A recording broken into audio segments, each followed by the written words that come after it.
자, 오늘은 드로잉 명령어에 대해서 조금 알아보도록 하겠습니다. 드로잉 명령어라고 하는 건 도면을 그릴 때 사용하는 명령어들입니다. 두 가지로 나눠 놓고 보시면 돼요. 첫 번째는 선 관련 명령어와 원 관련 명령어, 이렇게 둘로 나눠 놓고 생각하시면 됩니다. 우리가 지난 시간에 X라인이라는 걸 공부했었어요. 기억나시나요? 네, 무한대의 선을 그릴 때 사용합니다 라고 했습니다. 사용 용법이 되게 편해요. 자, 근데 이것 말고 무한대의 선을 그리는 명령어가 하나 더 있습니다. 그게 레이입니다.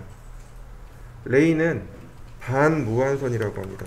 반무한선, 즉 무한선의 2분의 1이 되는 선, X라인의 2분의 1이 되는 선을 반무한선이라고 합니다. 그 다음에 렉탱글, 이건 사각형 그리는 명령어예요. 렉탱글, 사각형 그리기. 폴리곤, 정다각형 그리기.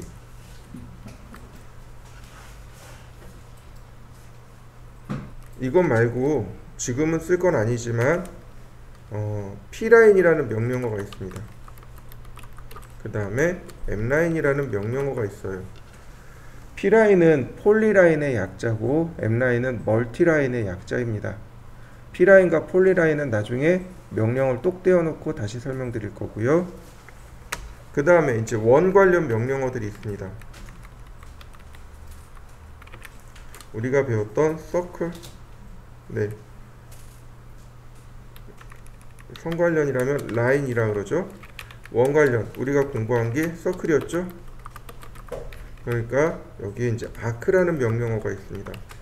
홀을 그릴 때 사용하는 명령어고요. 엘립스입니다. 타원 그릴 때 사용하는 명령어입니다. 우리 교재에 보면 타원을 그리는 명령어가 있을 거예요. 그러니까 과제물이 있습니다. 타원을 그리는 과제물이 있는데 타원을 그릴 때 씁니다. 그 다음에 도넛, 그냥 도넛이에요. 도넛이 어떻게 생겼나요? 이렇게 동그라미 두 개죠. 네, 동그라미 두 개 그릴 때 쓰는 겁니다. 그 다음 스플라인, 스플라인이라고 합니다. 이거 굳이 의역하면 자유곡선이에요. 네, 우리가 알아야 될, 기본적으로 알아야 될 드로잉 명령어, 즉 설계 도면을 그려야 되는 명령어들, 이렇게입니다. 특별히 어렵지는 않은데 저 렉탱글 할 때 조금 다른 기능을 하나 더 배워야 됩니다. 그 기능을 배우면 도면 그리는 게 무지하게 쉬워집니다. 엄청 쉬워져요. 자, 한번 해볼까요? 자, 우리 X라인부터 한번 다시 보도록 하죠. 우리 공부하긴 했지만은, 자, X라인,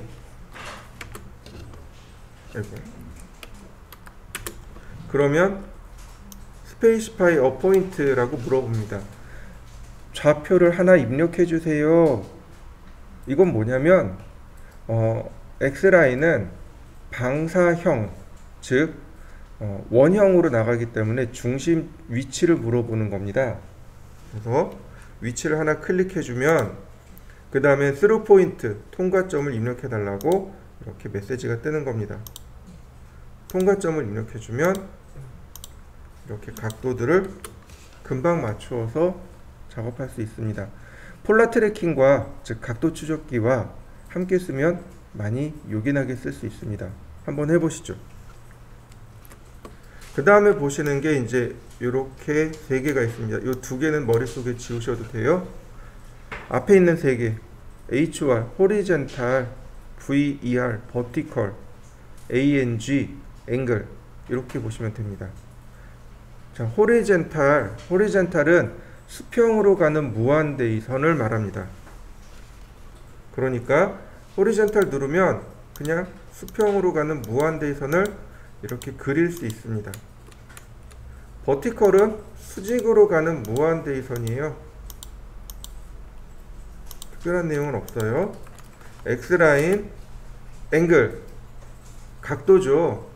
그러니까 각도를 물어봅니다. Enter angle of X라인. 무한선의 각도를 입력해 주세요 라고 뜹니다. 각도 예를 들어 45도. 그러면 이렇게 45도로 기울어진 무한대이선, 그러니까 X라인입니다.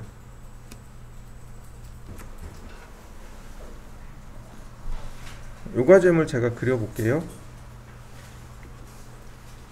가운데 있는 원은 안 그릴 거예요. 자, 우리가 이제 레이어를 배웠으니까 레이어를 세팅을 해야 합니다.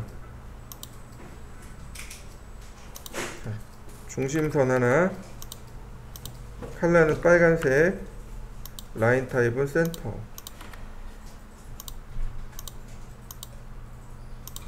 자, 외형선 색상은 노란색, 선 종류는 컨티뉴어스. 자, 컬럼으로 일단 센터로 맞춰볼까요? 일단 그냥 보세요. 어떻게 작업하나. X라인 0도 하나, 90도 하나. 옵셋 50. 네, 위로 하나, 아래로 하나. 옵셋 20. 옵셋 150. 이렇게는 레이어가 외형선이죠. 자, 트림으로 자릅니다. 펜슬을 이용해도 되겠고요.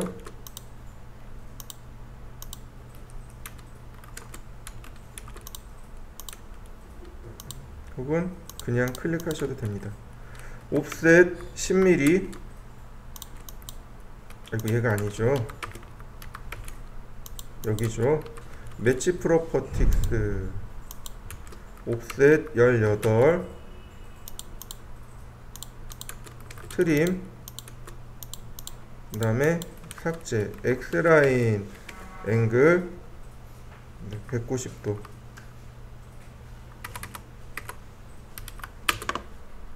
갖다 대면 되죠. X라인 앵글 170도.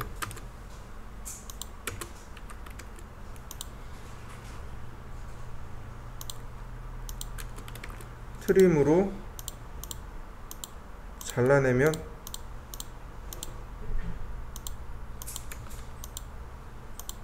이게 잘못 들어갔네. 다시 트림으로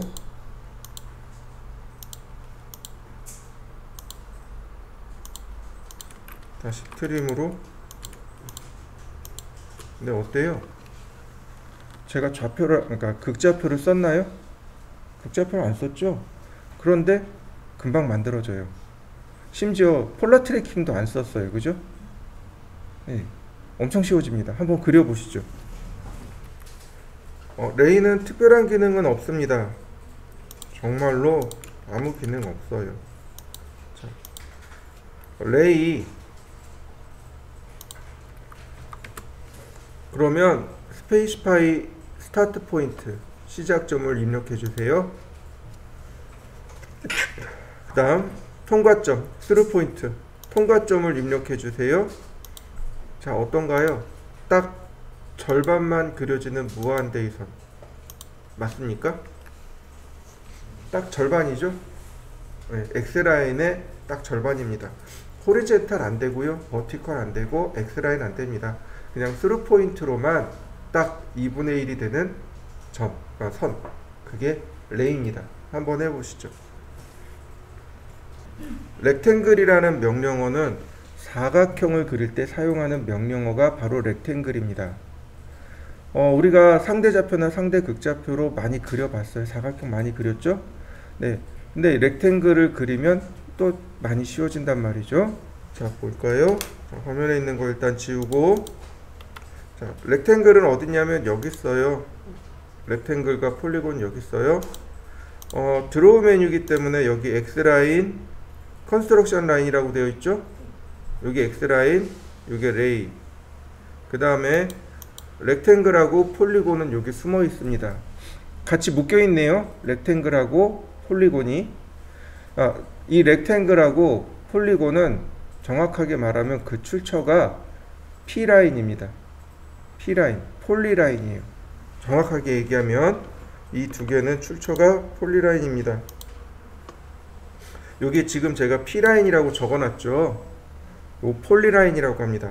얘네들 다 이렇게 다 폴리라인입니다. 그러니까 폴리라인, 즉 P라인에서 파생되어진 명령어들이 렉탱하고 폴리곤입니다. 그러니까 처음에는 P라인만 있었습니다. 근데 사용 빈도수가 높은 거죠.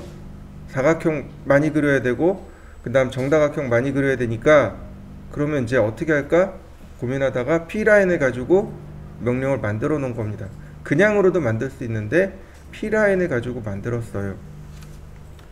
P라인 잠깐 설명을 하자면 얘는 폴리라인의 약자입니다. 폴리라인의 약자이고요. 자, 여기서 말하는 폴리라는 말이 있어요. 폴리는 분자와 분자가 연결, 결합되어 있는 구조를 폴리라고 합니다. 화학 시간에 아마 배웠을 수 있어요. 우리가 이제 화학 혹은 물리 또는 지구과학 등으로 해서 과학 시간에 뭐 원소, 분자 뭐 이런 거 배웠을 거예요. 그죠? 네.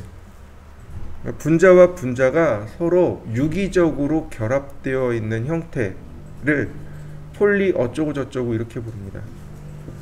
여기가 연결이라고 되어 있지만 뭐가 빠졌어요? 유기적으로 연결, 결합되어 있는 구조를 폴리 어쩌고 저쩌고 이렇게 얘기합니다.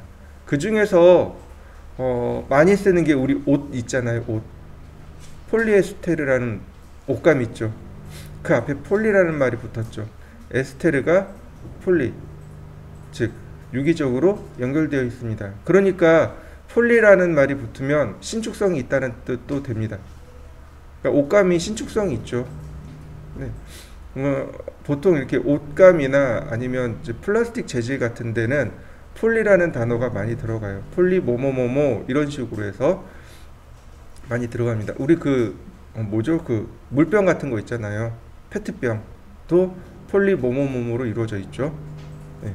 마찬가지로 이 분자와 분자가 서로 유기적으로 결합되어 있는 구조를 폴리 어쩌고 저쩌고 그럽니다. 즉 P라인, 폴리라인이면 라인이 서로 유기적으로 결합되어 있다라고 판단하시면 돼요. 그러면 렉탱글이나 폴리곤이나 P라인이나 전부 다 선이 어떻게 되어 있다는 얘기예요? 유기적으로 결합되어 있다라고 판단하시면 됩니다. 자, 보세요.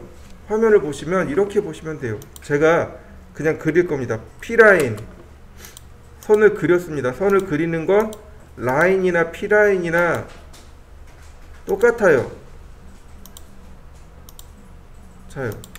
근데 차이점이 있어요. P라인은 어떻게 돼요? 선이 한 번에 연결되는 거 보이시나요? 한 번에 선택이 돼요. P라인은 선이 다 유기적으로 결합되어 있기 때문에 한 번에 선택됩니다. 라인은 어때요? 라인을 이렇게 그리면 하나하나씩 다 똑 떨어져 있죠. 근데 P라인은, 폴리라인은 폴리 구조를 가지고 있기 때문에 선과 선이 다 유기적으로 결합되어 있습니다. 이렇게 선들이 다 유기적으로 결합되어 있는 이런 선들을 P라인 혹은 폴리라인이라고 부릅니다. 폴리선이라고 해요. 이 폴리라는 단어가 우리나라 말로는 번역이 안 돼 있습니다.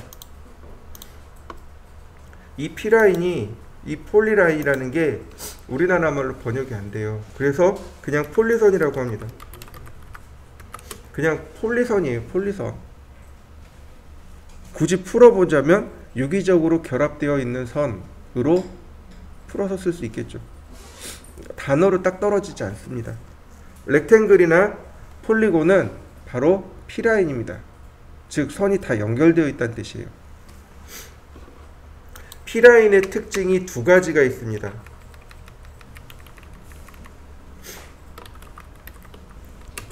서로 연결, 결합되어 있습니다.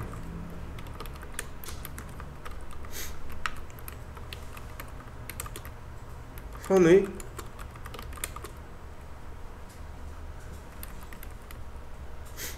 선이 폭이 있습니다. 선의 폭. 말 폭이라는 단어가 조금 어려워요. 그죠? 자, 이렇게 보시면 돼요. 도로 폭이라고 하죠. 도로 두께라고 안 하죠. 그죠?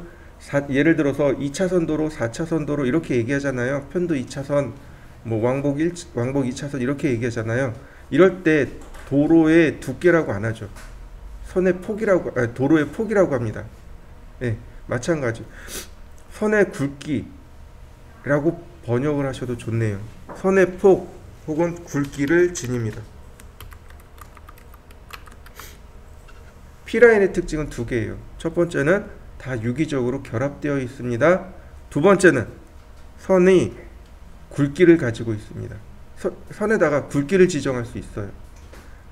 출력할 때 물론 선의 굵기를 지정하는데 그거와 별도로 굵은 선을 따로 그릴 수 있다는 뜻입니다. 자, 보세요. 렉탱을 그릴 겁니다. 렉탱은요 대각선으로 점 두 개를 찍으면 됩니다. 대각선으로 점 두 개예요. 자, 보세요. 제가 사각형을 대충 하나 이렇게 그렸습니다. 예를 들어서 여기가 0,0이에요. 여기가 10,10입니다. 그러면 이 점은 얼마일까요? 자, 네, 여기가 10,10이면 10,0이겠죠. 여기는 0,10이겠죠. 그러니까 대각선으로 두 개만 지정해주면 나머지 대각선 두 개는 계산되셔서 나와요. 이해되시나요? 네, 그게 렉탱글의 특징입니다. 그러니까 이렇게 대각선으로 방향이 바뀌어도 상관없어요. 방향이 바뀌어도 상관이 없습니다. 어쨌든 네 가지 경우죠. 좌에서 우로 혹은 우에서 좌로 이렇게 두 가지밖에 없는 거죠. 크게 좌에서 우로, 우에서 좌로, 위에서 아래로, 아래에서 위로 경우의 수를 조합하면 네 개밖에 없습니다. 한번 그려보시죠. 자, 사각형을 이제 이렇게 그려봤습니다. 대각선으로 두 점을 입력하면 됩니다 라고 우리가 판단을 했습니다. 그러면 이제 우리가 하나 알고 있어야죠. 예를 들어서 한 변의 길이가 100,100인 가로의 길이가 100이고 높이가 100인 정사각형을 그릴 거예요. 그럼 어떻게 그릴 수 있을까요? 자, 렉탱글 가장 쉬운 건 좌하단점을 클릭하면 돼요. 그 다음 우상단점을 클릭해야 되는데, 자, 이때 우리가 배웠던 좌표가 이제 들어갑니다. 상대좌표요. 가로의 길이가 100이고 세로의 길이가 100입니다. 가로의 길이가 100이고 세로의 길이가 100입니다. 그러면 이 점은 여기서부터 얼마나 떨어져 있나요? 가로로 100 떨어져 있고 세로로 100 떨어져 있죠. 그게 바로 상대좌표인 거죠. 그러니까 렉탱글을 쓸 때는 반드시 어떤 걸 써야 돼요? 상대좌표를 쓰는 겁니다. 골뱅이 100, 100 한번 해보시죠. 그러면 조금 더 중요한 걸 해보죠. 우리가 이제 도면을 그릴 겁니다. 그죠? 그러면 도면에 테두리를 그려야 돼요. 화면에다가. 자, A3 사이즈 얼마이죠?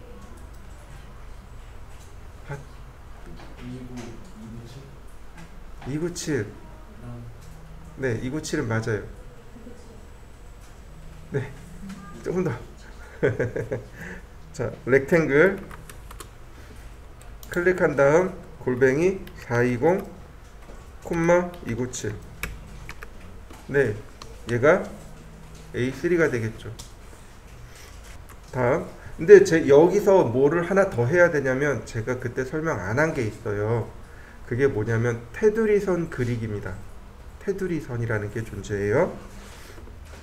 그때 제가 테두리선에 대해서 설명을 안 했을 거예요. 왜냐면 이때 설명하려고. 렉탱글을 설명하면서 테두리선에 대해서 설명하려고 그때 안 했어요. 도면에는 위로 다시 올라가 볼까요? 자, 쭉 올라가서 보면 조금 더 올라가 보면 조금 더, 네, 여기 있네요. 자, 여기 기억나시죠? 이게 도면이고요. 여기에 뭐가 들어가냐면 테두리선이라는 게 더 들어갑니다. 즉 도면에는 종이를 이만큼 쌓아놓고 커팅기로 이렇게 쓱 잘라요. 그래서 약간의 오차가 생깁니다. 정확하게 90도가 안 맞아요. 그러니까 종이를 놓고 티자나 이렇게 긴 자가 있어요. 거기에다가 도면을 딱 세워놓고 그리고 테두리를 스카치 테이프로 붙여요. 그 다음에 똑같이 그 자를 이용해서 안쪽에다가 선을 그립니다. 90도가 딱 맞는 선을 그려요. 그리고 그 안쪽에다가 도면을 그립니다. 이런 프린터나 플로터나 출력할 수 없는 여백이라는 게 존재해요. 도면의 여백입니다. 테두리 선은. 이거는 테두리 선은 도면의 여백이라고 보시면 되는데, A2를 기준으로, 그러니까 A0, A1과 A2 이하로 보시면 됩니다. A1, A0는 테두리 선을 20mm로 줍니다. 그리고 A2 이하는 10mm로 줍니다. 외우기 쉽죠? A1과 A0는 커요. 도면 자체가. 그래서 20mm. 그리고 A2 이하는 10mm로 줍니다. 그 다음에 재본할 경우가 있습니다. 재본 혹은 도면을 책으로 만들 경우가 있어요. 이럴 때 왼쪽 여백을 25mm로 줍니다.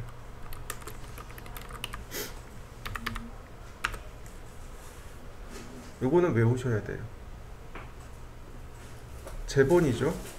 설명한 것 같기도 하고. 자, 이렇게요. 이런 게 지금 재본한 거죠. 그죠? 재본을 할 경우 이렇게 재본할 경우 이렇게 펀칭을 뚫어야죠. 또는 책으로 만든다는 얘기는 여기를 풀칠을 해가지고 본드칠을 해서 이렇게 묶어야 된다는 얘기예요. 어딜 묶어야 돼요? 왼쪽을 묶는 거죠. 그래서 이렇게 오른쪽에서 이렇게 책을 이렇게 넘겨야죠. 그죠?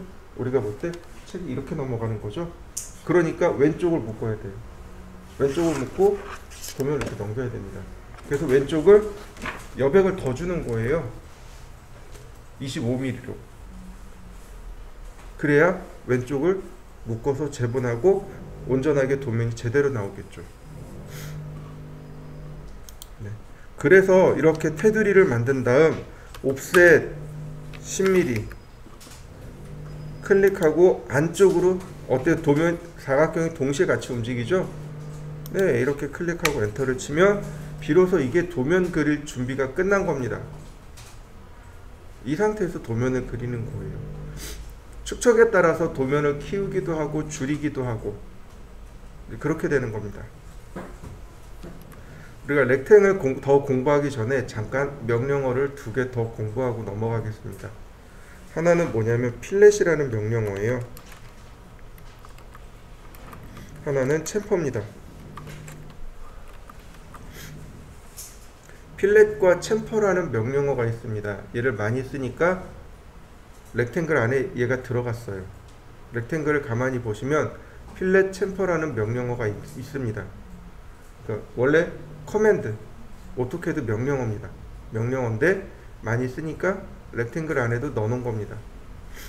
자, 필렛은 모 깎기라고 합니다. 챔퍼는 모 따기라고 합니다. 말이 좀 생소해요. 필렛은 모 깎기라고 하고 챔퍼는 모 따기라고 합니다. 못 깎기, 못 따기 이렇게 얘기합니다. 우리나라 말로 못 깎기, 못 따기, 그 다음에 영어로는 필렛과 챔퍼 이렇게 이야기합니다. 자, 이렇게 보시면 돼요. 얘는 모서리를 동글동글하게 깎기. 얘는 모서리를 각지게 사선으로 따내기. 완전히 풀어서 쓴 겁니다. 그래서 못 깎기, 못 따기. 이해되셨나요? 못 깎기, 못 따기. 모서리를 동글동글하게 깎는 것, 그걸 못깎기라고 합니다. 못따기는 모서리를 사선으로 이렇게 싹 잘라내는 것, 이걸 못따기라고 합니다. 자, 그러면 왜 모서리를 동글동글하게 잘라야 할까요? 왜 모서리를 각지게 잘라내야 할까요? 왜 동글동글하게 깎아야 할까요? 이유는 간단해요. 그것을 사용하는 사람이 다치지 말라고 하는 겁니다. 이해되셨나요? 네, 다치지 말라고 하는 거예요. 여러분들 앞에 모니터가 있습니다. 모니터 모서리를 가만히 보시죠. 만지셔도 괜찮아요. 모니터 앞에 모서리가 어떠한 연유여서인지 몰라도 동글동글하게 깎여 있는 것을 확인할 수 있습니다. 맞습니까? 네, 그게 못깎기예요.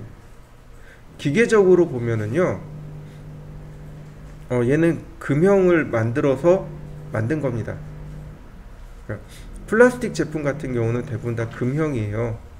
금형을, 그러니까 쇠금자, 그러니까 쇠로 그 형을 만들어서 거기에 플라스틱을 그러니까 녹여서 들이부어서 굳혀서 형태를 만드는 것, 그걸 금형이라고 합니다. 그래서 이만한 그 쇠 판이 있어요. 이렇게 이만한 판이 있어요. 여기를 속을 다 긁어내야 돼요. 근데 모서리가 완전히 칼같이 90도로 딱 잘라지지 않습니다. 이거 모서리, 그건 이제 가공하는 공구에 따라서 조금 다르긴 한데 대체적으로 그래서 모서리가 동글동글하게 나와요. 거꾸로 이제 선반이나 밀링 같은 기계가 있어요. 선반 같은 경우 대표적으로 우리 드릴 있죠. 지금도 이제 드릴 소리 올라오긴 하는데 물체를 이제 딱 잡아요. 그리고 회전을 시킵니다. 그리고 이제 공구로 들이대요. 그러면 회전하면서 그 형태가 깎여 나가게 돼요. 얘 같은 경우는 모서리가 직각으로 떨어집니다. 근데 그 작업자가 그렇게 직각으로 나온 데를 맨손으로 붙잡으면 어떻게 되나요? 손바닥이 다 베어버리겠죠. 그죠? 그러니까 베이지 말라고 그 모서리를 어떻게 하면 돼요? 사선으로 살짝 잘라놓으면 안 다치겠죠. 그래서 보통 기계 쪽에서는 이렇게 모서리에 대해서 이렇게 이야기합니다. 지시선이 없는 모서리 R3, 지시선이 없는 여기 못깎기죠. 못따기 C1 이런 식으로 표시해놔요. 표시하지 않았는데 못따기가 되어 있어요. 표시하지 않았는데 못깎기가 되어 있습니다. 그러면 이제 표시하지 않았는데 못깎기가 되어 있어요. 그럼 반지름 3이란 뜻이에요. 그 다음에 표시 안 했는데 못따기가 되어 있어요. 그럼 C1이란 뜻입니다. 이건 C가 챔퍼란 뜻이에요. 챔퍼. R은 라디어스, 반지름이란 뜻이겠죠. 그러니까 필렛이라는 명령을 쓰면 어떤 걸 물어봐요? 반지름을 물어봐요. 챔퍼는 거리를 물어봅니다. 챔퍼에 대해서는 조금 이따 설명하기로 하고요. 건축 쪽에서도 얘네들을 써요. 필렛 챔퍼 씁니다. 어디서 쓰냐면 유리요, 거울이요. 여러분도 여기 들어올 때 강화 유리 문을 통과해서 들어왔습니다. 그죠? 강화 유리는 모서리를 동글동글하게 깎을 수 있을까요? 아니, 못 깎아요. 그러니까 강화 유리 같은 경우 모서리가 어떻게 굉장히 날카롭죠? 그러니까 어떻게 해요? 완만한 사선으로 깎아 놓는 겁니다. 그러면 그 강화 유리 모서리를 만졌을 때 사람들이 다치지는 않겠죠. 네. 유리집에서 주로 이 못깎기를 씁니다. 물론 우리가 앉아있는 책상 같은 데도 못깎기나 못따기가 들어가 있기도 해요. 모서리 같은데 사람 잘 다치잖아요. 그러니까 모서리를 살짝 더 깎아 놓는 거죠. 대각선으로 살짝 더 깎아 놓는 거죠. 어떤 때는 뭐 동글동글하게, 어떤 땐 각지게. 그건 이제 설계자의 재량이나 아니면 작업자의 재량이 많이 들어가 있겠죠.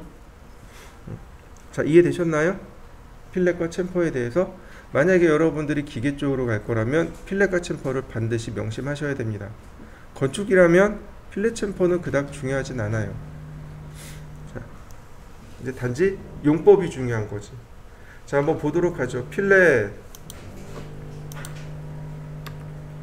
자, 필렛 챔퍼는 어디 있냐면 여기 있습니다. 필렛 챔퍼는 수정 명령어예요. 자, 필렛을 제가 설명하기 전에 라인을 이렇게 두 개를 그렸습니다. 서로 이렇게 직각으로 마주치는 모서리죠. 그러니까 필렛과 챔퍼는 모서리를 어떻게 처리할 것인가에 관련된 명령어입니다. 그러니까 모가 모서리의 모자인 거죠. 자, 그 다음에 하나는 어떻게 그렸냐면 제가 이렇게 길게 그렸고요. 하나는 선을 이렇게 쭉 떨어뜨려 놨습니다. 그러니까 이렇게 하나, 이렇게 하나, 그 다음 이렇게 하나입니다. 자, 여러분들도 한번 그려보세요. 자, 필렛. 그러면 필렛에 이런 명령어들이 떠요. 보시면 이렇게 뜹니다. current setting, 현재 설정값, trim 모드, 자르기 모드. 현재 설정값이 자르기 모드로 되어 있고 radius equal 0, 반지름이 현재 0으로 되어 있습니다. 반지름을 바꿔야 모서리를 동글동글하게 깎아낼 수 있겠죠? 옵션을 살펴봅시다. undo, 이건 취소. 폴리라인, 폴리라인에 적용할 수 있고요. 여기 라디어스 여기 있네요. 반지름 있고 트림, 자르기. 얘는 뭐냐면 요 자르기 모드, 얘를 제어하는 명령어입니다. 트림 모드가 있고 노 트림 모드가 있습니다. 그러니까 트림 모드를 쓸 건지 노 트림 모드를 쓸 건지 제어하는 거고요. 멀티플, 멀티플이란 얘기는 다중이란 뜻이죠. 이건 조금 이따 설명하기로 하고. 자, 먼저 라디어스를 눌러서 반지름을 입력해 보자고요. 반지름 10, 그리고 엔터. CAD가 물어봐요. Select First Object. 모서리잖아요. 모서리는 결국은 두 개의 선이에요. 이런 데가 모서리인 거죠. 첫 번째 오브젝트, 두 번째 오브젝트. 자, 첫 번째 오브젝트 클릭. 그 다음에 두 번째 오브젝트. 자, 보이시나요? 모서리가 어떻게 되나요? 싹 꼬부라지는 거 보이시나요? 여기 안 보이는 경우는 두 개예요. 너무 작게 그렸거나 너무 크게 그렸거나. 너무 크게 그린 경우는 확대하면 돼요. 근데 너무 작게 그리면 안 나와요. 자, 보세요. 이런 경우 선을 이렇게 조그맣게 그렸단 말이에요. 안 들어가죠? 안 된다고 X 표시 뜨잖아요. 선이 너무 작은 거예요. 반지름이 지금 10인데 선의 길이는 9, 8 이래요. 그럼 모서리를 깎을 수 있을까요? 못 깎겠죠? 너무 작은 거예요. 그러니까 반대로 이건 큰 경우죠. 그러니까 반지름이 너무 크니까 안 되는 경우예요. 자, 필렛 반지름 0.1 아니 0.01 차요. 되는 거 되나요? 안 되나요? 확대, 쭉 확대 되나요? 한참 확대해야 되겠죠.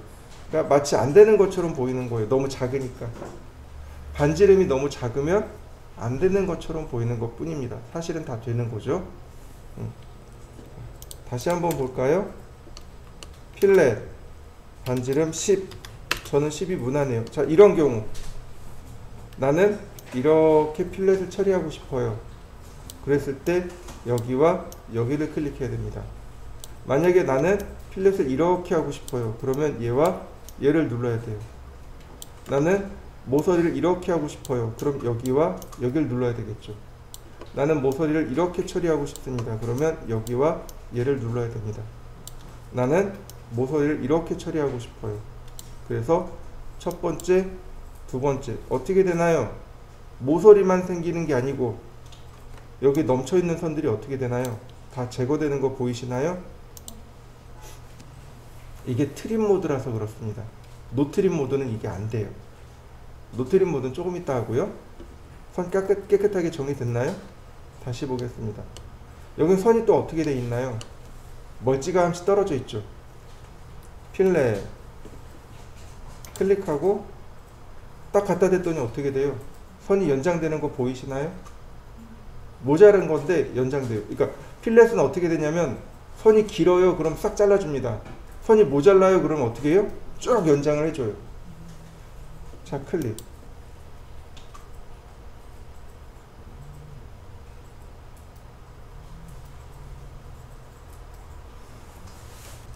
필렛이 되게 재밌어요. 선이 딱 맞으면 괜찮아요. 근데 선이 길어요. 그죠? 많이 남아요. 근데 그거 싹 정리해주네요. 얘는 어때요?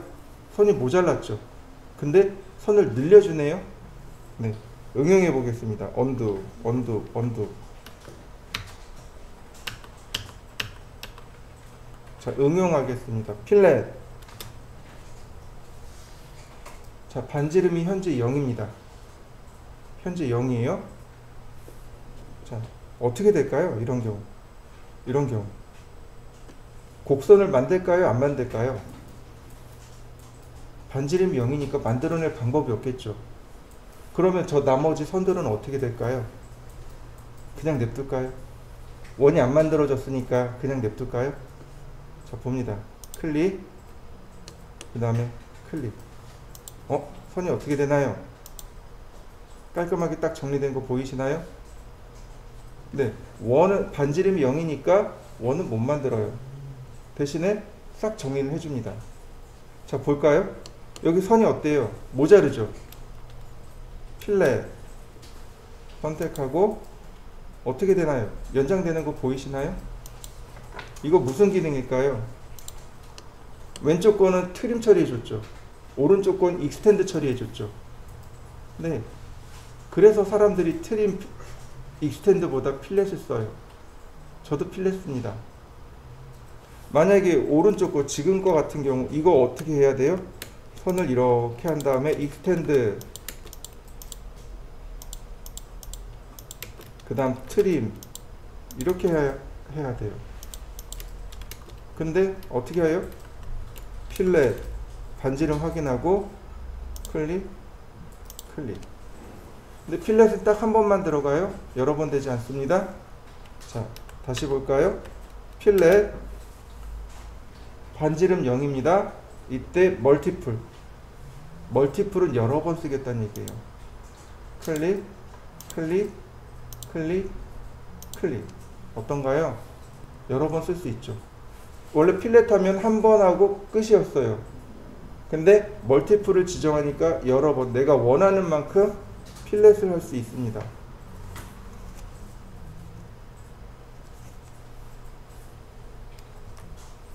자, 이해되셨나요? 한번 해보시죠.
자, 이해되셨나요? 자, 계속 필렛을 조금 더 보겠습니다. 자, 필렛을 보시면 여기 트림 모드라는 게 존재해요. 언두. 자, 필렛. 이번에 반지름 10을 줬습니다. 여기 트림 모드를 잘 보세요. 그 트림을 보시면 트림 모드와 노 트림 모드 두 개가 있어요. 여지껏 우리는 트림 모드를 썼습니다. 이제 노 트림 모드로 바꿀 겁니다. 노 트림. 자, 그 다음 클릭 클릭. 반지름 그려졌나요? 근데 선정이 어떻게 되나요? 안되네요. 네, 이게 노트림 모드입니다. 자르지 않기. 불필요한 선들 자르기가 트림 모드예요. 노트림 모드는 그냥 남겨두는 걸 노트림이라고 합니다. 이런 경우 다시 보세요. 지금 현재 노트림 모드예요. 필렛 보면 노트림의 반지름 10이라고 되어 있습니다. 클릭, 클릭. 교차될 자리에 원이 생기고 선은 어떻게 되나요? 연장이 안 됐죠. 이게 노트림입니다. 근데 종종 노트림도 써요. 종종 노트림도 쓰고 트림도 씁니다. 근데 빈도가 어떻게 돼요? 트림이 훨씬 더 많아요. 자, 필렛. 그래서 여기 트림을 트림 모드로 바꿔놓고 쓰시면 돼요. 자, 이해되셨나요? 네, 렉탱글 그려보겠습니다. 렉탱글이 폴리선이라 그랬죠. 자, 필렛. 자, 트림 모드고 반지름 10입니다. 한 번씩 이렇게 모서리를 클릭하면 이렇게 모서리가 동글동글하게 들어가요. 근데 이 4개의 모서리에 동시에 다 주고 싶어요. 자, 필렛 반지름 30, 그 다음에 폴리라인. 그러면 4개의 모서리에 동시에 다 들어가는 거 보이시나요? 이게 렉탱글의 필렛입니다. 보세요. 렉탱글 보시면 여기 필렛이라는 거 있죠? 30 어때요? 왼쪽 거하고 오른쪽 게 결과물이 똑같이 나오죠? 이 필렛의 P라인을 렉탱글에 필렛으로 집어넣은 겁니다. 편하게 쓰라고. 렉탱글 그리고 필렛하고 P라인 눌러서 클릭하는 것보다 렉탱글에 필렛에 이게 더 빠른 거죠. 이 과제물은 보기에는 어려워 보여요. 근데 가만히 보시죠. 선이 3개의 방향으로 되어 있죠. 그죠? 이거 레이로 그리면 됩니다. 레이로 무한선을 그리시면 돼요. 그 다음에 곡선들이 많아요. 이건 필렛 하시면 돼요. 필렛 하면 금방금방 할 수 있습니다. 자, 보세요. 제가 먼저 하는 걸 보여드리고 시간을 드릴게요.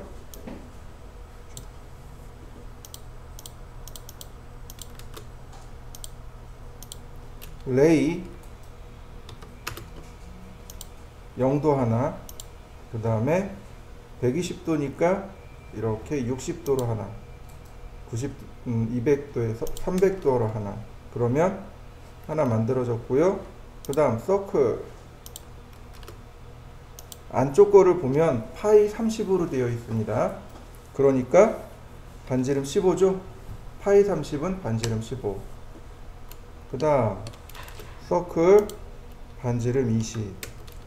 그 다음 서클 반지름 80. 네, 매치 프로퍼틱스 이렇게 주시면 되겠고, LT 스케일 0.3. 그 다음 여기에 원을 그려야 돼요. 서클 반지름 5. 다 세 군데다 다 줘야 돼요. 다시 반지름 10. 다시 반지름 10. 자, 이렇게 그렸습니다. 그러면 우리한테 필요한 거 일단 요만큼이겠네요. 그죠? 그러니까 옵셋 3mm. 요거 이제 트림 하려고 해요. 필요 없는 건 싹 지우니까 트림.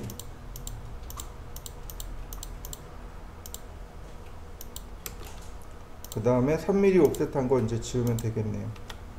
자, 이렇게요. 그 다음에 선을 어떻게 그리냐면 탄젠트 옵스냅을 쓸 겁니다. 다 지우고요. 탄젠트만 킬 겁니다. 라인 이렇게 이 원, 조그만 원 있죠?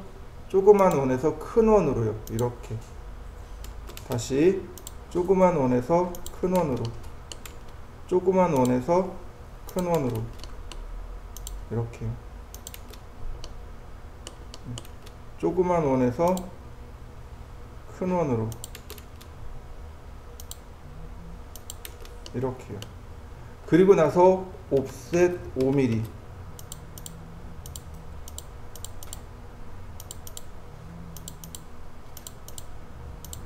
그럼 모양이 얼추 비슷해졌죠? 자, 이 부분 여기하고 여기하고 여기는 반지름 2고 여기는 반지름 4입니다. 맞습니까? 네, 필렛 반지름 2mm 클립.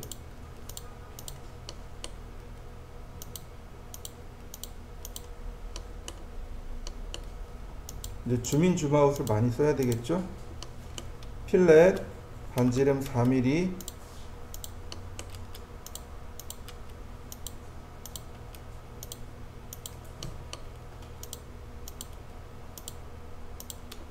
그 다음 필렛 반지름 30mm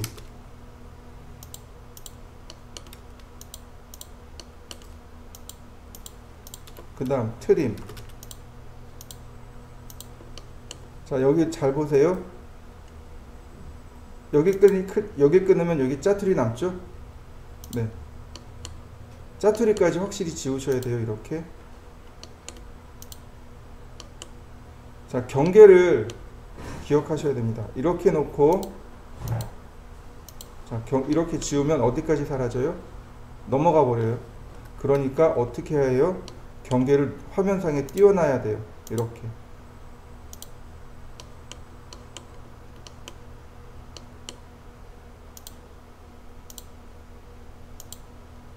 확대해서 선을 정리하니까 네, 다 그렸네요. 자, 이 과제물을 그릴 건데 이 과제물 잘 생각하셔야 돼요. 자, 먼저 화면을 보세요. X라인 0도 하나, 그 다음에 90도 하나, 이렇게 두 개의 선은 중심선입니다. 그 다음 서클, 이 중간에, 자, 오스냅 또 켜볼까요? 엔드, 센터, 인터섹트. 자, 이렇게 중간에 반지름이 19인 원이 있습니다. 아니, 반지름 9네요. 자, 이렇게 반지름 9짜리인 원을 하나 그리고요. 그 다음 이렇게 보시면 이렇게 디귿자 모양으로 키홈이 여기 나와 있습니다. 그죠? 자, 보시면 이렇게 갑니다. X라인 버티컬. 버티컬이란 얘기는 수직이란 뜻이죠. 여기 교차점 클릭. 옵셋 22 이렇게 떨어져 있죠. 그 다음 여기가 5mm예요. 그러니까 2.5 옵셋을 해야 되겠죠. 옵셋 2.5 위로 한번, 아래로 한번. 자, 매치 프로퍼틱스로 속성을 맞추고요. 자, 필렛 명령어 볼까요? 필렛. 자, 아까 반지름 썼으니까 반지름 0, 그리고 선을 두 번 클릭. 선 정리되는 거 보이시나요? 근데 여기는 어떻게 될까요? 필렛이 되나요? 안 되나요? 원은 필렛이 안 돼요. 그래서 이럴 때 이렇게 합니다. 트림으로 하나를 이렇게 끊어줘요. 그러면 필렛이 이렇게 들어갑니다. 그러면 깔끔하게 이렇게 키움만 남게 됩니다. 서클 반지름 19, 서클 반지름 65, 옵셋 11, 옵셋 3mm. 그럼 트림으로 선 정리하면 딱 우리한테 필요한 내용만 남겠죠. 얘는 삭제. 자, 그 다음 보시면 여기부터요. 여기에 보시면 원이 이렇게 하나 있죠. 근데 이 원이 반지름이 10입니다. 그리고 그 외에 조건이 없어요. 무슨 얘기냐면 이 원에 접하고 반지름이 10인 겁니다. 이 원에 접하는 거예요. 그러면 이렇게 할 수 있습니다. 옵셋 10mm. 이렇게. 이해되셨나요? 그러면 여기서부터 얼마 떨어져 있는 거예요? 10mm 떨어져 있는 거죠. 서클 여기에서 반지름 10mm짜리 그러면 어때요? 딱 접하는 거 맞나요? 네, 맞아요. 여기에 이렇게 반지름 10mm짜리가 있는 겁니다. 얘는 이제 지워도 돼요. 서클 TTR 접하고 반지름 30. 나머지는 어떻게 하면 돼요? 트림으로 자르면 돼요. 트림 이 큰 원과 작은 원을 기준으로 엔터. 싹도 다시 트림 방금 지웠던 이 원과 이 큰 원 엔터. 싹도. 자, 이해되시나요? 다시 보겠습니다. 서클 TTR 접하고 반지름 30. 그 다음에 여기를 어떻게 하냐면 각각 하나씩 트림합니다. 트림 이런 식으로. 필렛 반지름 0. 그 다음에 이렇게 보셨나요? 다시 볼까요? 서클 TTR 접하고 30. 그 다음 트림으로 어떻게 하라고요? 조금씩 끊어주세요. 필렛 다시 필렛 되나요? 다시 보겠습니다. 서클 TTR 접하고 반지름 30. 트림으로 필요 없는 부분들을 끊어줍니다. 필렛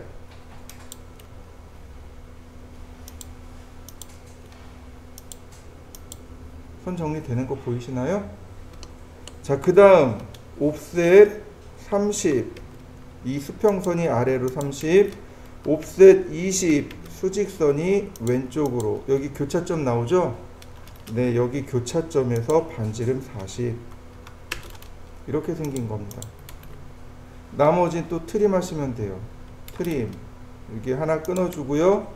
자, 필렛 반지름 19 선택하고 필렛 반지름 5 선택하고 손정리 끝나죠.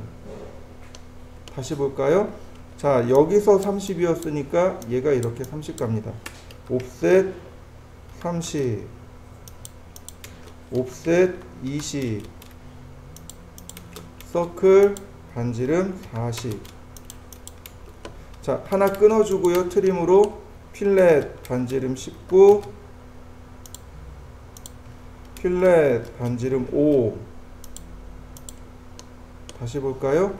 여기서 30 갔으니까 여기서 30 올라가면 돼요.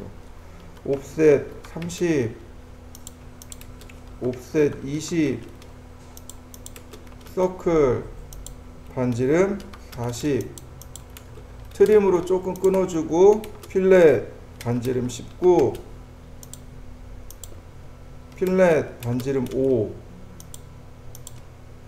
자, 여기서 30 갔으니까 여기서 이렇게 30 가면 됩니다. 옵셋 30 옵셋 20 서클 반지름 40. 트림으로 조금 끊어주고 필렛 반지름 19 필렛 반지름 5. 자, 그러면 다 끝났네요. 자, 이번엔 챔퍼를 해보겠습니다. 챔퍼는 모서리를 각지게 잘라내는 걸 말합니다.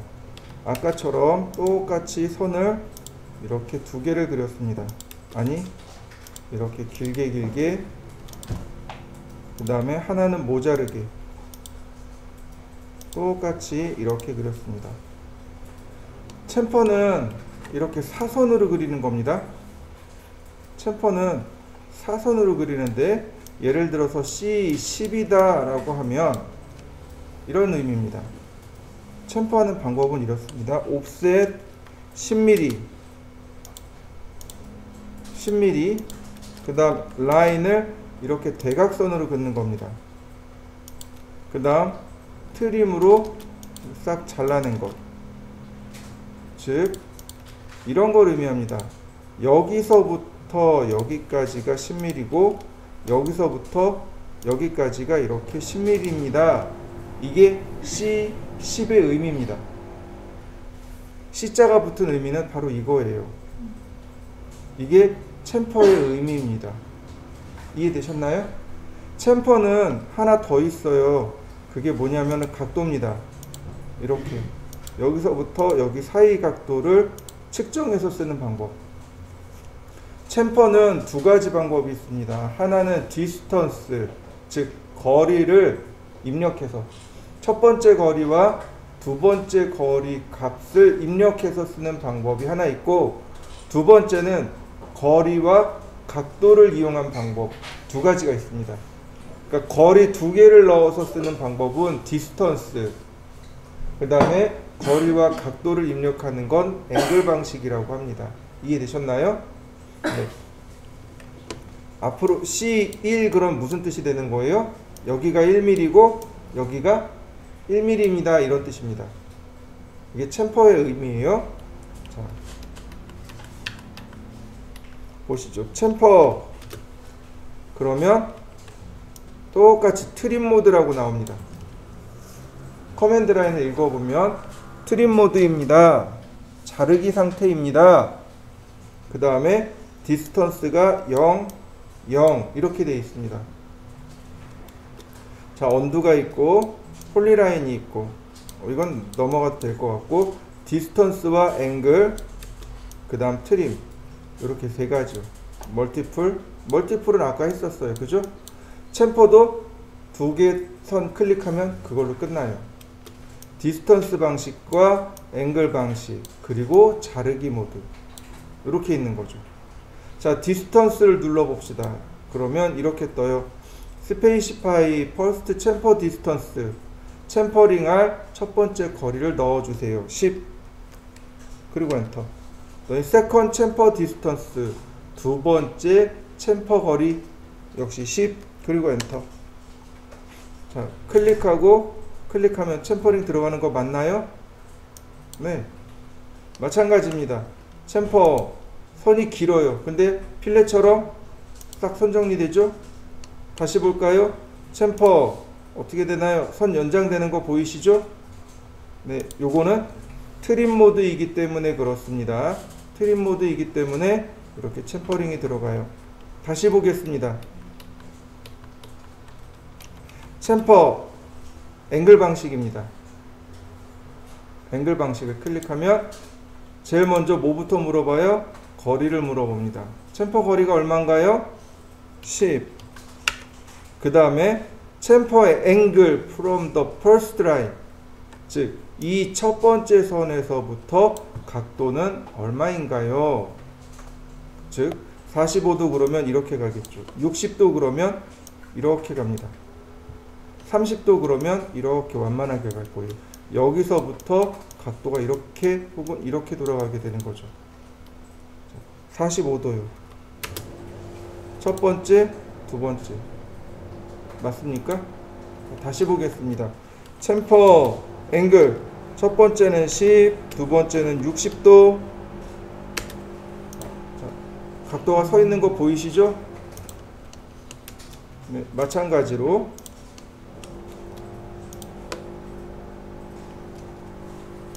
이렇게 선정리가 들어가게 됩니다. 트림 모드를 들어가면 역시 노 트림 모드가 있을 거예요. 멀티플은 여러 번 쓸 수 있다는 얘기겠죠.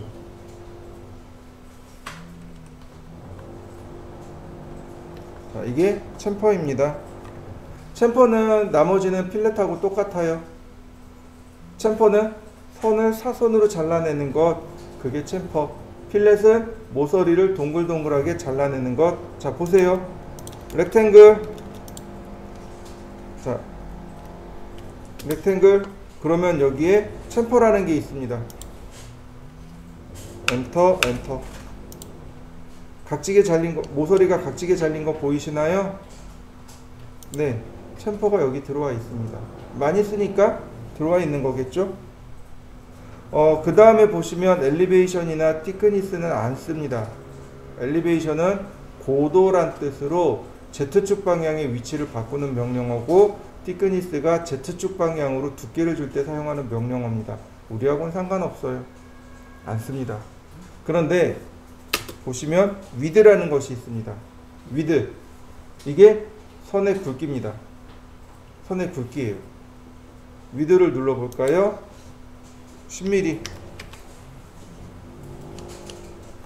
자, 굵은 선 그려지는 거 보이시나요? 한번 해보시죠. 자, 이번엔 폴리곤에 대해서 알아보도록 하겠습니다. 폴리곤은 정다각형을 그릴 때 사용하는 명령어입니다. 근데 정다각형 우리 많이 그려봤죠? 네, 첫 시간에 했었습니다. 상대 극좌표로. 이제는 그렇게 안 하셔도 돼요. 이제는 폴리곤 가지고 그리시면 되는데, 폴리곤 명령어가 정다각형 그리는 방식이 전부 세 가지가 있습니다. 세 가지 방식으로 그리는데, 첫 번째는 원에 내접하는 정다각형이 있고요. 두 번째는 원에 외접하는 정다각형이 있고, 세 번째는 한 변의 길이를 알고 있을 때 그리는 방법. 이렇게 세 가지가 있습니다. 그 중에 우리가 했던 게 세 번째인 거죠. 자, 원에 내접합니다. 원에 외접합니다. 그럼 원과 관련 있죠? 네, 서클을 그리겠습니다. 서클 반지름 50, 서클 반지름 50. 그 다음 폴리곤 여기 숨어 있습니다. 폴리곤 숨어 있어요. 자, 클릭합니다. 그랬더니 이렇게 물어봐요. 제일 먼저 물어보는 거. 엔터 넘버 오브 사이드. 모서리의 개수가 몇 개입니까? 몇 각형짜리를 그릴 겁니까? 라고 물어보는 거예요. 사이드, 모서리죠. 그러니까 모서리의 개수, 넘버 오브 사이드, 모서리의 개수입니다. 그러니까 폴리곤을 실행하면 제일 먼저 몇 각형 그릴까요? 라고 물어보는 겁니다. 자, 육각형이요. 6개 엔터. 그랬더니 캐디가 물어봅니다. 센터 오브 폴리곤. 그러니까 폴리곤, 정다각형의 센터, 중심은 어디인가요? 자, 원에 내접합니다. 원에 외접합니다. 둘 다 원의 중심에서 시작합니다. 그 다음에 마지막으로 모서리, 엣지가 모서리란 뜻이에요. 자, 그러니까 센터 오브 폴리곤, 원의, 자, 센터, 원의 중심점 여기 있습니다. 클릭했더니 그 다음에 이제 물어봐요. 인시크리브드 인 서클. 말이 어려워요. 찾아봤습니다. 내접하다 라는 뜻입니다. 인시크리브드 인 서클, 원 안에 내접하는, 이런 뜻입니다. 인이라는 영어 단어는 어디 안으로 들어가다 라는 뜻이에요. 그러니까 시크리브드는 접하다 라는 뜻이거든요. 인시크리브드가 내접이란 뜻입니다. 근데 그 오른쪽에 보면 서큐움 시크리브드 어바웃 서클, 서큐움은 외접이란 뜻이에요. 서큐움 시크리브드는 외접이란 뜻입니다. 원에 외접하는 이란 뜻이에요. 그러니까 뭐만 기억하시면 돼요? 인시크리브드만 기억하시면 되겠죠. 내접하는, 외접하는. 자, 내접하는. 그랬더니 라디우스 오브 서클, 반지름 얼마입니까? 근데 반지름 아까 50 줬죠? 50 엔터. 자, 원에 내접하는 거 맞습니까? 원 안에 그려진 거죠. 다시 보겠습니다. 자, 6개 그대로 엔터. 자, 원의 중심 여기 있네요. 클릭. 그랬더니 이번엔 서큐움 시크리브드 어바웃 서클, 외접합니다. 클릭. 그랬더니 역시 똑같이 물어봐요. 라디어스 오브 서클, 네, 50 엔터. 자, 오른쪽 거 어디서 많이 보지 않았나요? 볼트 머리요. 볼트 머리요. 볼트 머리를 그릴 때 오른쪽으로 그립니다. 볼트 너트를 그릴 때 이렇게 오른쪽으로 그려요. 이해되셨나요? 네. 다시 보겠습니다. 이번엔 6개 엔터. 이번엔 엣지입니다. 모서리를 한 개 그려주면 나머진 캐드가 알아서 계산합니다. 자, 클릭. 그랬더니 first end point of 엣지, 모서리의 첫 번째 점. 네. 클릭. 그랬더니 캐드가 물어봅니다. second end point of 엣지, 모서리의 두 번째 끝점, 다른 끝점. 자, 0도 방향으로 해서 50 엔터. 우리가 이거 그린 거죠. 맞습니까? 네. 폴리곤은 이렇게 세 가지 방식으로 그릴 수 있습니다. X라인, 수평선 하나, 수직선 하나. 얘는 중심선이죠. 중심으로 바꾸고 옵셋 51mm 이렇게 위로 51mm 옵셋하고 다시 옵셋 77mm. 중심선을 먼저 그리세요. 이렇게 옵셋 82mm. 네, 이렇게요. 그 다음 서클 여기 교차점에 파이 즉 다이아메타가 21 하나, 여기도 다시 하나. 서클 반지름 21, 서클 반지름 21. 그 다음 이 가운데 원을 그립니다. 서클 파이니까 다이아메타 엔터 91 엔터. 이렇게 생겼네요. 전체 모양이 이렇게 생겼고, 서클 TTR 접하고 반지름 127. 이거 트림으로 잘라내면 돼요. 필렛 되나요? 반지름 127. 네, 안되네요.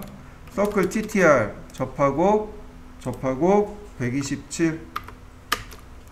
트림으로 빨리 삭제. 그 다음 근데 여기는 탄젠트에서 탄젠트네요. 라인 탄젠트에서 탄젠트로 다시 서클 TTR 접하고 반지름 70. 역시 트림으로 빨리 삭제. 네, 여기는 라인 탄젠트에서 탄젠트로. 그리고 트림으로 네, 이렇게 지우면 되겠고요. 네, 마찬가지로 트림으로 이렇게 지우면 되겠네요. 자, 그 다음 여기다가 서클을 그리는데 다이아메타가 48입니다. 자, 매치 프로퍼틱스 이렇게요. 48이에요. 자, X라인 앵글 18도 18도 돌리고 X라인 앵글 108도 이렇게 생겼습니다. 폴리곤 엔터, 육각형 엔터, 중심점 여기, 그 다음 외접합니다. 자, 이렇게요.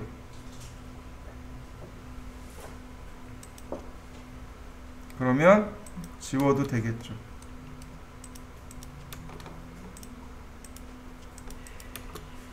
자, 이해되셨나요? 네. 엘립스는 자유곡선을 그릴 때 사용하는 명령어입니다. 자, 특별히 어려운 건 없습니다. 엘립스란다. 스플라인은 그냥 곡선 그릴 때 쓰는 거예요. 클릭하면 곡선이 그려지는 거 보이시죠?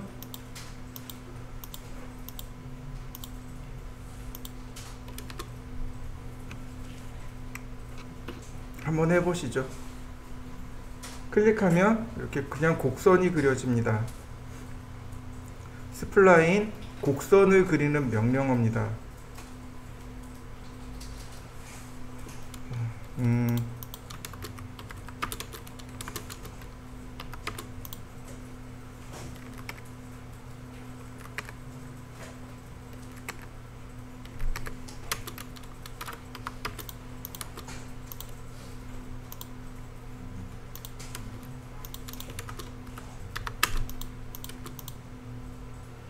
자, 화면을 다시 보세요. 스플라인 그러면 메소드라는 것이 있습니다. 방법이에요. 곡선을 그리는 방법이 있습니다. 오토캐드는 곡선을 표현하는 방법이 크게 두 가지가 있어요. 하나는 피트 커브고 하나는 CV 커브고. 자, 메소드를 눌러보면 두 가지가 나옵니다. 피트하고 CV하고. 제가 일단 위에는 피트로, 아래는 CV로 그릴 겁니다. 자, 보세요. 자, 지금 그리는 건 피트 커브입니다. 녹색 라인 보이시죠? 이건 굳이 따라 하실 필요는 없고 그냥 비교하고 이해만 하시면 돼요. 다시 보세요. 이번엔 메소드를 CV로 바꾸겠습니다. 그러면 곡선의 반경이 이렇게 달라져요.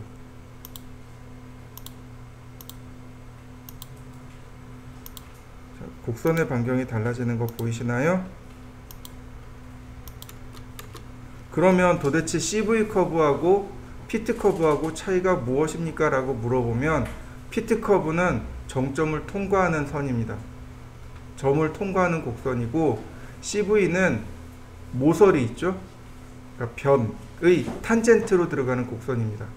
접선으로 들어가는 곡선이에요. 다시 설명할게요. 피트 커브는 정점을 통과하는 곡선, CV 커브는 탄젠트로 지나가는 곡선. 이렇게 비교하시면 됩니다. 스플라인은 이 정도 쓸 수 있으면 돼요. 나머지는 크게 쓸 이유가 없습니다. 이거 가지고 우리가 뭐 옷을 디자인한다든지 뭐 이런 거 아니기 때문에 그냥 요 정도만 구별하실 수 있으면 됩니다. 피트 커브를 한번 그려보시고요. CV 커브를 한번 그려보시면 되겠습니다. 한번 해보시죠.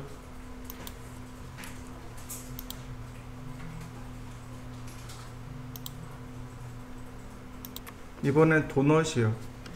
도넛은요, 원이 두 개가 들어간 겁니다. 자, 우리가 아까 제가 P라인 하면서 렉탱글 할 때 선에 굵기를 줬었죠. 그러면 원도 굵기를 줄 수 있지 않을까요? 네, 그래서 생긴 게 도넛입니다. 도넛. 그러면 캐드가 물어봐요. 인사이드 다이아메터 오브 도넛. 인사이드 다이아메터, 안지름인 거죠. 안쪽 지름, 도넛의 안쪽 지름이 얼마입니까? 자, 20. 그리고 엔터. 그랬더니 outside diameter of donut, 바깥쪽, 도넛의 바깥쪽 지름은 얼마입니까? outside죠. 바깥이란 뜻이고 diameter는 지름입니다. 그러니까 바깥쪽 지름은 얼마입니까? 30. 자, 보세요. 선의 굵기가 지닌 원 됐나요? 계속 도장 찍듯이 이렇게 계속 나와요. 그리고 종료할 땐 엔터 한 번 더 치시면 돼요. 한번 해보시죠. 다시 볼까요? 도넛. 자, 인사이드 다이아메터 50, 아웃사이드 다이아메터 30. 인사이드하고 아웃사이드하고 바뀌었네요, 값이. 네. 근데 캐드가 알아서 바꿔줍니다. 다시 보겠습니다. 인사이드 다이아메터 50, 아웃사이드 다이아메터 0. 다시. 인사이드 다이아메터 0, 아웃사이드 다이아메터 50. 그럼 어떻게 되나요? 이렇게 동그란 점이 찍히겠죠? 자, 그 다음에 인사이드 다이아메터 50, 아웃사이드 다이아메터 50. 인과 아웃이 똑같죠? 그러면 이렇게 원이 그려집니다. 자, 이렇게 세 가지 한번 더 해보시죠. 엘립스는 타원입니다. 타원을 그릴 때 사용하는 명령어예요. 엘립스는 우리가 이제 어떻게 이야기하냐면 장축, 단축 이렇게 이야기합니다. 자, 보세요. X라인 그 다음에 선을 이렇게 그렸습니다. 옵셋 50, 옵셋 30. 네. 그러면 이렇게 지나가는 타원이 생기겠죠. 네. 타원입니다. 타원은 장축, 단축 이렇게 이야기하는데 캐드는 장축, 단축 이런 말이 없습니다. 그냥 첫 번째 축의 끝점, 그 다음 끝점, 그 다음 다른 축의 끝점 이렇게 얘기합니다. 장축, 단축은 우리가 눈으로 봤을 때 긴 쪽, 짧은 쪽 이렇게 이야기하는 거고 캐드는 긴 쪽, 짧은 쪽이 없습니다. 특히 엘립스 여기 있어요. 두 가지 방식으로 그립니다. 센터 방식과 엑시스 엔드 방식 두 가지입니다. 자, 먼저 센터 방식을 보도록 하죠. 센터 방식은 타원의 중심점을 지정합니다. 타원의 중심점을 클릭하면 그 다음에는 캐드가 물어봐요. 엔드 포인트 오브 엑시스, 축의 끝점. 그랬더니 distance to other axis, 다른 축의 거리, 즉 이만큼 떨어져 있습니다 라고 하는 거죠. 그려지는 거 맞습니까? 다시 볼까요? 엘립스, 자, 센터 방식입니다. 그랬더니 캐드가 물어봐요. 센터 오브 엘립스, 타원의 중심은 어디인가요? 타원의 중심 지정하고요. 그랬더니 엔드 포인트 오브 엑시스, 축의 끝점, 엔드 포인트 클릭. 그랬더니 디스턴스 투 어더 엑시스, 다른 축의 디스턴스, 거리, 이 중심에서부터 얼마나 떨어져 있나. 자, 한번 해보시죠. 자, 엘립스, 이번엔 엑시스 엔드 방식입니다. 엑시스는 축이란 뜻이에요. 그리고 끝점입니다. 그러면 캐드가 물어봅니다. 엑시스 엔드 포인트 오브 엘립스, 타원의 축의 끝점. 네, 여기요. 클릭하면 other end point of 축, 엑시스, 축의 다른 쪽 끝점, 그러니까 즉 반대점을 말하는 거죠. 이렇게 축을 한 개를 그립니다. 축을 한 개를 그리고 그랬더니 distance to other axis, 다른 축의 거리, 얼마나 떨어져 있나요? 이렇게. 그러니까 다시 보면 센터 방식은 중심에서 각각의 끝점을 이렇게 그린다면 엑시스 엔드 방식은 축을 하나 이렇게 완성을 시킵니다. 그 다음에 다른 쪽 끝점을 지정하게 돼요. 자, 한번 해보시죠. X라인, 자, 중심선을 제가 그릴 겁니다. X라인, 자, 수평으로 이렇게 하나 그렸습니다.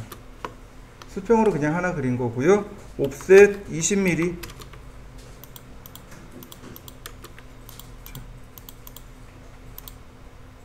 하나 그렸습니다. 적당히 선을 하나 그렸고요.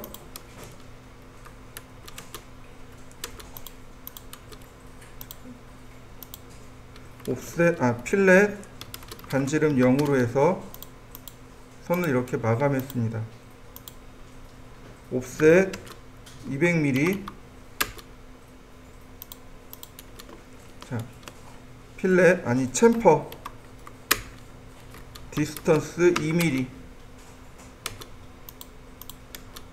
원래는 이렇게 그려야 돼요. 챔퍼 디스턴스 2mm.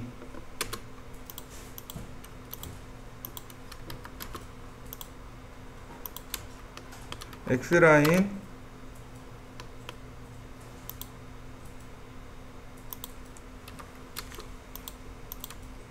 자, 서클 반지름 20. 자, 이게 무엇을 뜻하는지 머릿속에 들어오시나요? 제가 이렇게 그렸습니다. 이게 뭘까요? 네, 원형 봉을 그린 겁니다. 길이가 200mm 짜리인, 그리고 반지름이 20인 원형 봉이요, 봉. 동그랗게 생긴 봉. 그러니까 얘는 앞에서 본 거, 얘는 앞에서 본 거, 얘는 이렇게 오른쪽에서 본 것을 그린 겁니다. 자, X라인 앵글 45도 여기다 제가 이렇게 맞춰놨습니다. 자, X라인 호리젠탈 이렇게 가면 돼요. 45도 사선 따라서 이렇게 쫓아가면 됩니다. 중심선들이에요. 중심선의 위치를 찾은 겁니다. 자, 라인을 그리면 이렇게 끝점으로 오겠죠. 여기도 마찬가지로 이렇게 끝점으로 오겠죠. 옵셋 20mm. 그럼 여기도 똑같네요. 챔퍼 이렇게 모서리를 깎았습니다. 기계 하시는 분들은 잘 보셔야 돼요. 항상 모서리를 이렇게 깎아야 됩니다. 안 그러면 다치니까. 쇠가 날카로우면 당연히 다칠 수밖에 없죠. 그러니까 모서리를 이렇게 챔퍼링을 준 거예요. 모서리 챔퍼링 준 겁니다. 자, 이해되시죠? 자, 그러면 얘는 뭘까요? 얘는 봉을 위에서 본 거죠. 봉을 위에서 보나 앞에서 보나 이렇게 네모나게 보일 수밖에 없어요. 이제 우리 내일은 요걸 가지고 공부할 거예요. 이걸 정투상이라고 합니다. 이렇게 그린 걸 정투상이라고 하고, 여러분들이 이제 자격증 시험을 볼 때 두 가지가 있습니다. 하나는 전산응용 기계제도 혹은 전산응용 건축제도가 있고, 이거는 이제 큐넷에서, 그러니까 산업인력관리공단에서 운영하는, 그러니까 국가 공인 자격증이고, 이거 말고 한국 생산성 본부에서 운영하는 민간 자격증이 있습니다. 그게 CAT예요. CAT 2급이 바로 이 정투상을 시험 봅니다. 이게 정투상 하는 방법이에요. 내일은 이 정투상에 대해서 알려드릴 거고, 여러분들 교재 뒤쪽에 보면 정투상 과제물이 나와 있습니다. 이제 그거를 할 거예요. 정투상이 끝나야 비로소 여러분들 본과로 들어가요. 기계할 사람들은 기계 부품을 그릴 거고, 건축할 사람들은 벽체를 그리고 문을 그리고 이렇게 들어가는 거죠. 정투상이 완성이 되어야 그 다음에 설계를 할 수 있는 겁니다. 자, 봉은 앞에서 본 거하고 옆에서 본 것만 있으면 돼요. 근데 사실은 봉은 옆에서 본 것도 필요 없어요. 왜냐면 지름을 넣을 때 파이 기호를 써버리면 되거든요. 그러면 봉이 돼요. 자, 근데 제가 이걸 그린 건 얘 때문에 그렇습니다. X라인 앵글 120도, 앵글 30도, 더 가야 되네. X라인 앵글 150도. 제가 이렇게 사선으로 여기를 딱 잘랐습니다. 이렇게 필렛 여기를 이렇게 잘라버렸습니다. 이렇게 잘랐어요. 이랬을 때 여기에 뭐로 나올 거냐 이거죠. 자, 타원은 그냥 잘라도 오른쪽에서 보면, 이렇게 봉은 사선으로 잘랐을 때 오른쪽에서 보면 그냥 원으로 보여요. 근데 문제는 위에서 보면 달라져요. 왜 달라지냐면 위에서 보면 타원으로 나와요. 봉을 사선으로 자르면 그 사선으로 잘린 면이 타원이 됩니다. 이해되셨나요? 잘 안 와닿죠? 이걸 어디서 보시냐면 파나, 파 이렇게 어슷썰기 하잖아요. 그럼 이렇게 파가 어슷썰어지잖아요. 그래서 그게 다 타원이에요. 잘 모르겠다고요? 여러분들 떡국떡 있죠? 가래떡이 이렇게 긴 봉이죠. 그걸 이렇게 어슷 써는 거죠.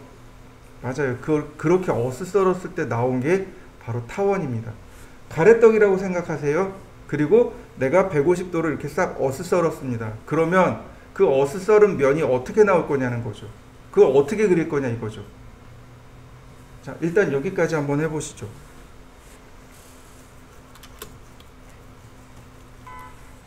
이 상태에서요, 선들을 그대로 끌어올립니다. 라인 이렇게요. 여기가 끝점이죠. 선이 이렇게 끌려 올라갑니다. 다시 여기가 끌려 올라가요. 이 두 선이 잘린 면의 가장 끝점이죠. 그 다음에 중심점이 올라갑니다. 이 비스듬한 면과 중심이 만난 면, 이렇게요. 얘가 중심선이에요. 이렇게요. 그러면 타원의 위치가 눈에 들어오나요? 두 가지 방식으로 그릴 수 있겠죠? 이렇게요. 클릭하고, 자, 들어가나요? 다시요. 중심 방식이네요. 중심, 아이고 삐뚤어졌다. 중심, 끝점, 다른 끝점, 이렇게요. 그러면 이 타원을 중심으로 여기가 다 삭제가 되는 거죠. 이런 식으로.